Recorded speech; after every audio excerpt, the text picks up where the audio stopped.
So we're at the shop and we're gonna start getting to work on the car. It's Saturday. I got 3 or 4 weeks left and I wanna get it done. So here we go.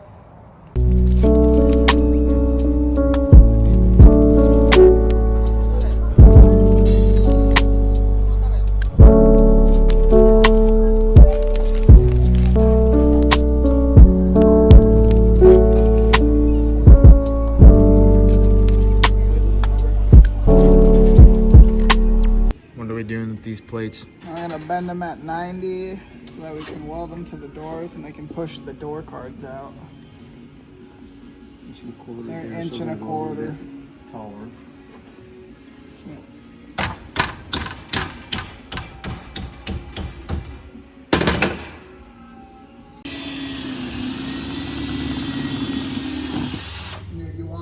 We're mocking up the flare, and even after we widened it an inch, we still needed to go on the widest part of that because it still won't fit a 265 with zero camber, and that's like the goal of all this. 'Cause if I don't do that, kind of pointless. So now we're trying to get more clearance down here for the door gap, and we're trying to fool the eye by getting this gap good, because if you don't, you got an inch gap there, so we're trying to push this out. The only reason you gotta do that is fit these. If I put the tires on a smaller wheel, they'll fit no problem, but I want big wheels. So.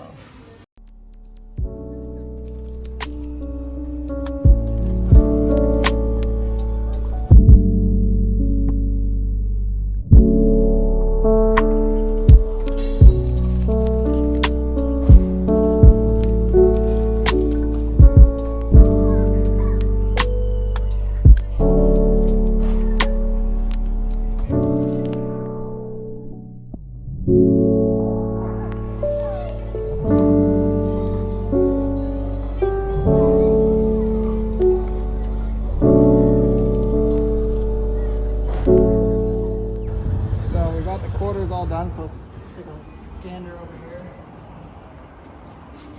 So it's kind of a give or take. So like this one we had to move back, so there's going to be a seam on the door to fix this gap. But this, like I've mentioned before, is a 45 mil, I think it's 45 over fender that sits in the door, but they don't fit 265s the best. And obviously now we got, people are going to laugh at me for that, but race car fitment. It's better than it rubbing. Yeah, it's better than it blowing the side of my car up. So we extended it a little bit, as you can see, with an inch. This is an inch and a quarter by 2 feet, and then you clip the end off. Unfortunately, we clipped it off and we didn't realize that this side they actually took more material off, or there just is less material.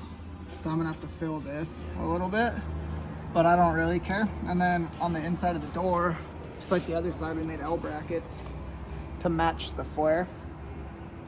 And then you just, you throw it.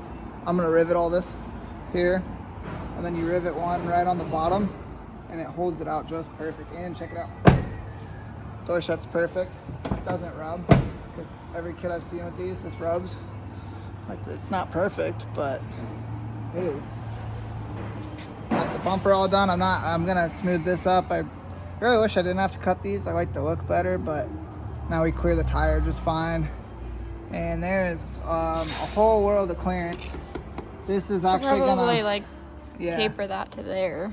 I wish I could. It's just so much work to do that. Yeah.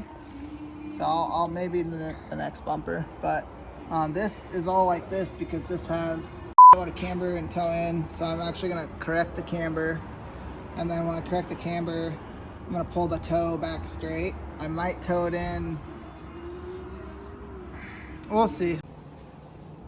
All right, so quarter panels are done, bumper's done. Now, as you can see, got the trim line, and that does not have a trim line. So it'd be much cleaner if we fill this. So I'm about to sand this off 36, 80 feather that, all of the paint. I'm just gonna fill it with Bondo, and then I'm going to block it and it'll look good. Door is sanded. My phone is like weird on storage right now, so every time I do a time lapse, it like turns itself off, which is really annoying, or something's going on. So like, you didn't get me Like I Bondo busted that, it's all 36 grit, and then I just took a little die grinder on a, or not die grinder, angle grinder, this guy with a 36 grit pad, and just worked in there, right? Worked in the groove, got my edges. Being very careful not to take too much metal off, because then it gets thin, and it gets warpy, and it gets really to work with. Make sure you don't just hammer and spike, you gotta be moving. And then there's always like kind of like little stuff left in there, so just around the edges where it really needs to hit. It's 36. So for this one, now you're gonna see me use 80 grit sandpaper on a DA.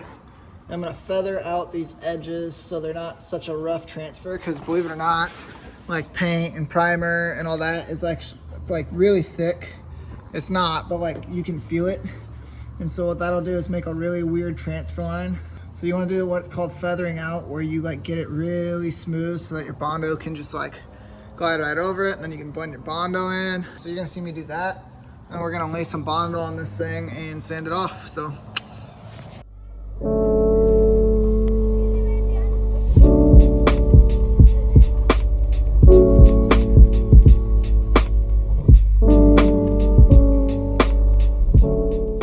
Alrighty, so I'm just about to glaze this thing, but we had to make a quick livery because that was priorities, obviously. So yeah, honestly, if you guys want Bondo dust liveries, plug my line. Starting at $4,800 just for stickers. Apply it yourself. Good luck, bitches. Got the door trim gap all glazed up. This is pretty much what it's gonna look like. So I'm just gonna DA it until all this is pretty much uniform, then hand sand it after guide coat. So wish me luck.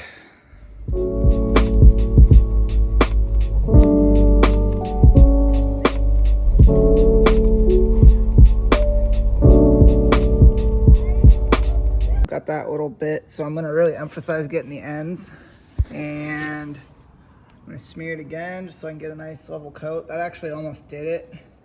I just want to get it fully, and then I want to sand it low and glaze it, and then we'll call it good. So hopefully the ends, I can get those much better this time. And I kind of left the tape off of the corners of the door, so I'll just get the excess Bondo, but it's taped under, it's just not over it. So hopefully it doesn't pull the Bondo off, because that would suck if that happened again.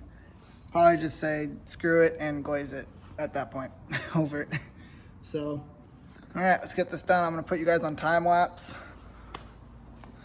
Here we go. All right, so just did the first coat of Bondo. As you can see, there's still a line. The corners were kind of tricky, and when I was pulling the tape, because I had to bail because it was kicking, it pulled the front corner up. That's not good. That means I either gotta apply a little Bondo there, or I think what I'm gonna do is just scuff this all 80 grit on a DA, and then so it's got a good base to stick, and recoat it till that line's gone. Then I can sand it down and just delete that line. And what I decided to do is, instead of hold it on the door, I'm just gonna back mask this here, and then, you know, mask this really good. As you saw, my masking tape, like way over masking, worked. The next day. So it is day 7. Father's here. We're going to mount the flares. They're 90 mil. Huge poly $100 eBay flares, and we're actually gonna cut the lips where you put rivets and mount them in, because it's too big and they look wonky. Get them all fit, cut the fenders up, so here we go. All right, so we got it taped off. It's where the rivets would go, and they sit out, and so they touch the panel and it makes it fit like ironically. So we're gonna trim those, take about an inch off, and we'll see where they fit.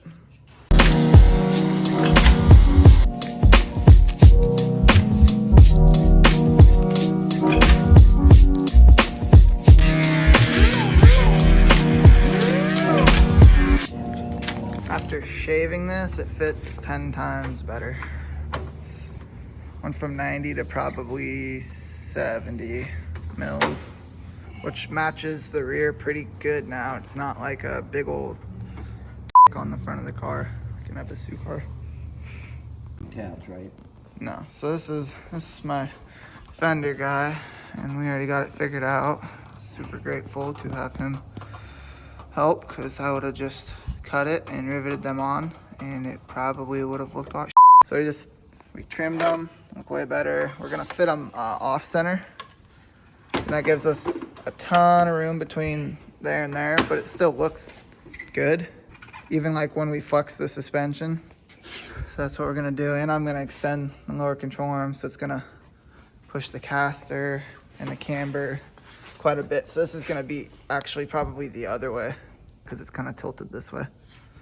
So yeah, it looks perfect. Maybe a little lower. That's a lot of room. You know, we're setting them up for right in there.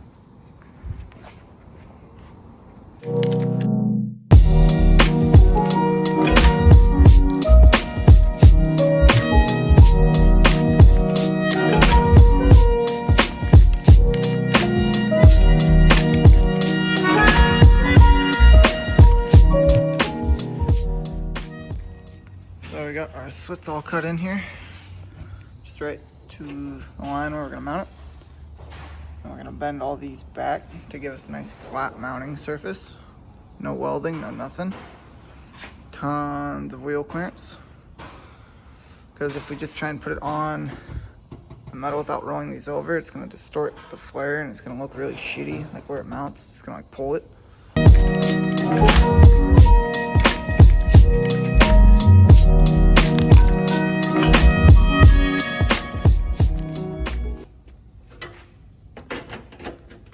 So, you know, when we go to mount, it won't distort the flare. You don't think those will bend though? No. They're fine. Huh. Like what, but when we drill them, they're gonna bend? No. No? They're pretty strong? They're strong. Okay. So that's kind of the angle we're at. So you get right at the base. Yep. A little bend. Try and use some flat pliers if you can, otherwise it'll come out janky. Yep. And keep your cuts pretty even to the curve, otherwise they're gonna overlap weird. I've ran into that problem on my quarters. It'll overlap all funky and then you won't get a flat surface. It'll look like be sharp and scary. We are on day 7. The flare is on there.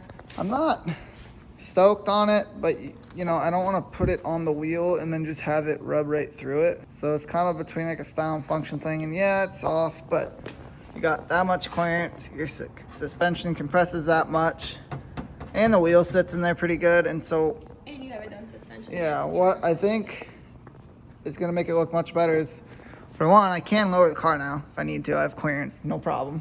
Probably not gonna do that, but I'm gonna extend my lower control arms, which is gonna push this probably in a little bit, but it's also gonna bring the wheel out here, so the track width of the car is gonna be wider. And then if I ever wanna like just have it look nice and fitted, I could always lower it a tad or put a spacer on it or something.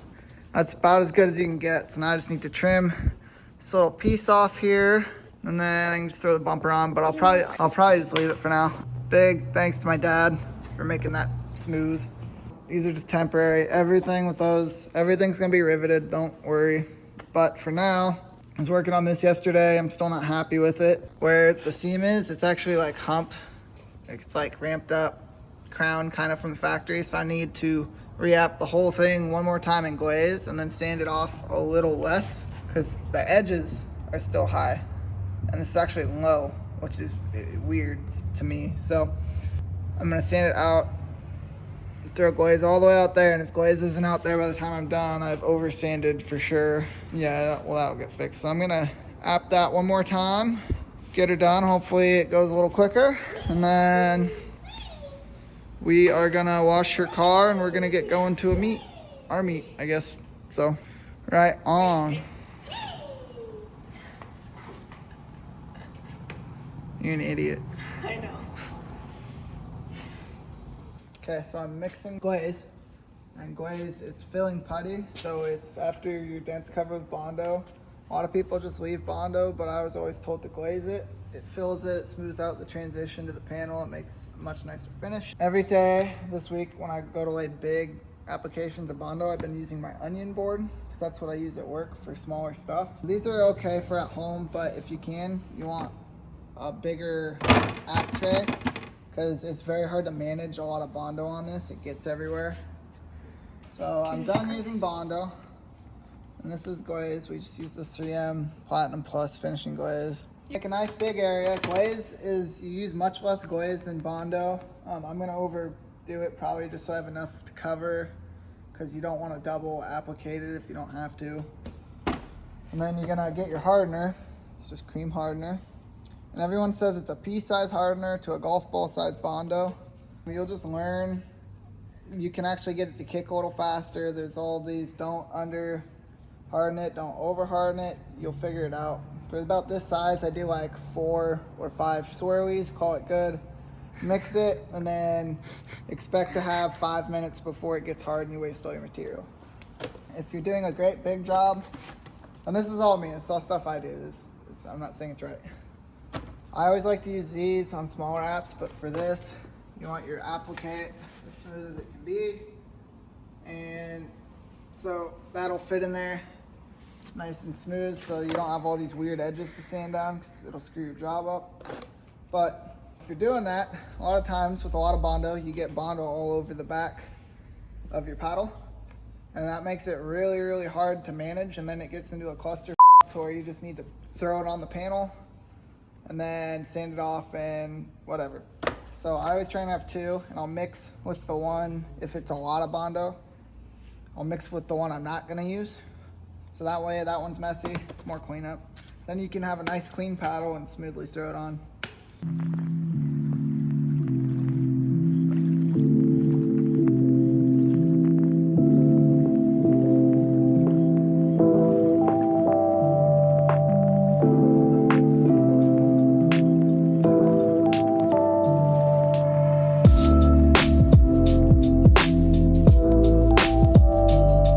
Get the cap off the hardener, get your Bondo, make sure your paddles are clean, trays clean, and you're just gonna dive in and hope it works. So this, you got all the time in the world. This isn't gonna harden. I don't know why, but I've seen a lot of people just like throw this on panels and not harden it, and that's stupid. And they're like, okay, we'll come back in 24 hours. Why would you let it do that if you could just get it sanded in 5 minutes? I don't understand that. The other thing is try and keep these clean. I always have them dirty, and then it gets all over you, and it sucks. That's there. That can't harden. We're good. This cream hardener, Evercoat. It's got a mixer. Yeah, that's hardener, so it's plenty. You actually want your You actually want your glaze really dry when you sand it, unlike Bondo, and you can kick it wet and save time. Otherwise, it will finish wrong. I like to mix it up at first. It's just the way I was showed. You move it around. You don't want air in it. You gotta beat the air out of it. I'm probably putting air in it. So a lot of guys do that. You get it nice. And in a pile, with your paddle. Grab your other applique, get the right side. For now, you're just gonna throw it, oh shit. Just gonna throw it on that panel. Just gonna get it on there at first.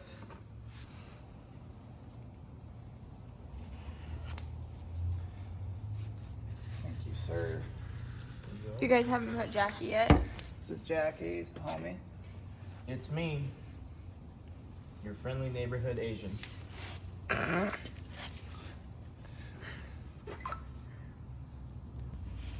want to get all this off. Let's go to that. Here, wait up there. There's kind of a.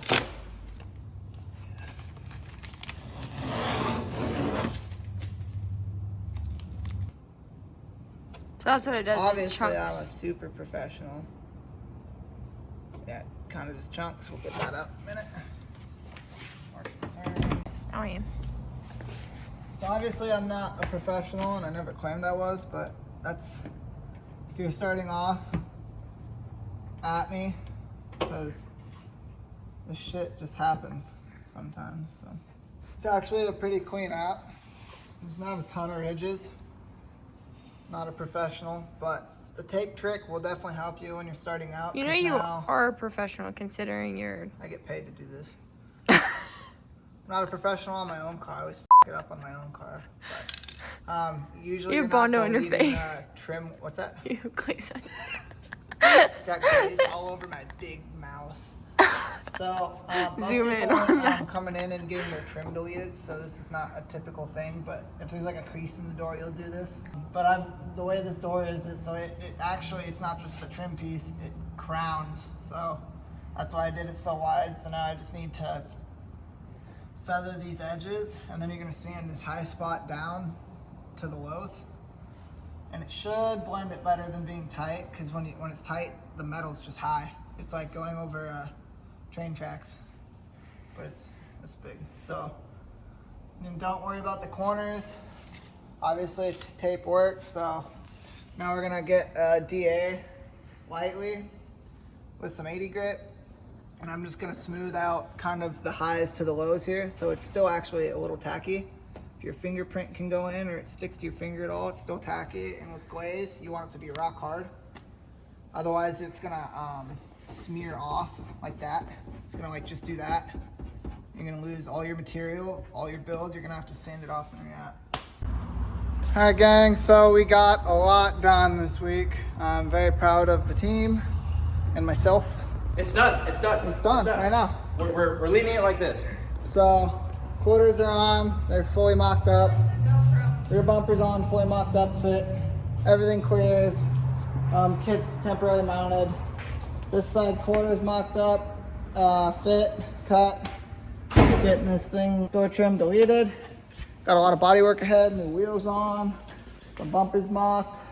So we just need to get everything solid mounted and do some body work. So we're gonna hit our own meet. Hopefully we make it on time, because we never do.